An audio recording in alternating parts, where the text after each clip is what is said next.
Alors, comme nous voyons que le processus démocratique en Tunisie se développe, Oui, et on a eu des élections justement au Parlement, oui. et maintenant le deuxième tour des élections présidentielles. Oui.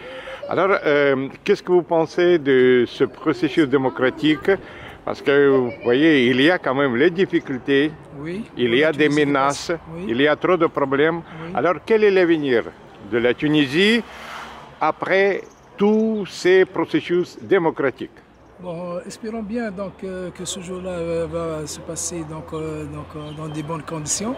Donc nous espérons que le futur président qui vient prendre la relève, Marzouri ou Bessebsi qui va le prendre la relève. On va essayer, donc pour nous, les Tunisiens, nous espérons que c'est l'un des présidents, donc il va prendre le pays c'est-à-dire pour développer tous les domaines. Donc espérons bien que pour nous, comme Tunisiens, comme citoyens, donc nous espérons que la stabilité pour notre pays.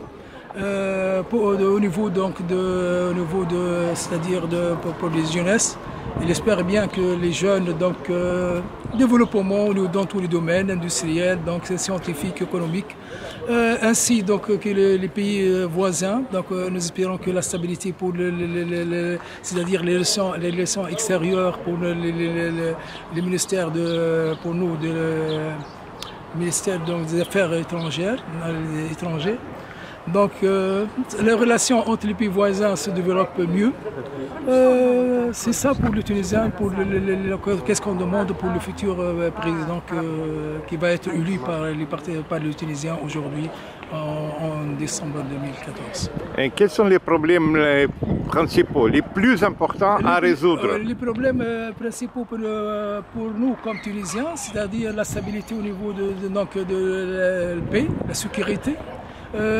Deuxièmement, c'est-à-dire, comme vous voyez, le niveau de vie pour les Tunisiens, donc un peu s'est détérioré, donc pour le niveau des achats et ainsi de suite.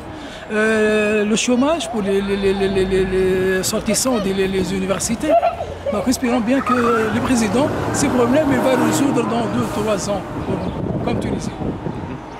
On constate qu'il y a quand même une division dans la société tunisienne. Oui, comment on peut résoudre ce problème?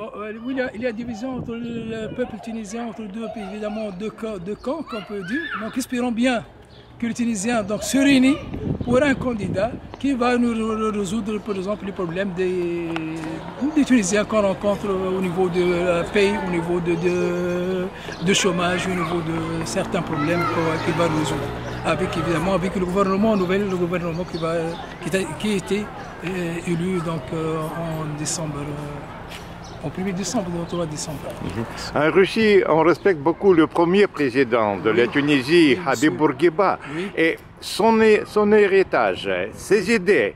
Est-ce qu'ils sont valables toujours, ils sont valables aujourd'hui, et est-ce qu'on va les développer aussi? Oui, pour des gens, toujours le premier leader, Habib Bourguiba, beaucoup de Tunisiens ils aiment ce monsieur.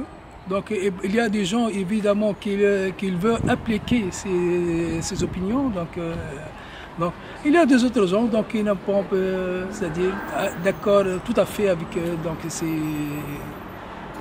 c'est-à-dire les idées de M. Bourguiba. Merci beaucoup. Merci. Merci. Merci.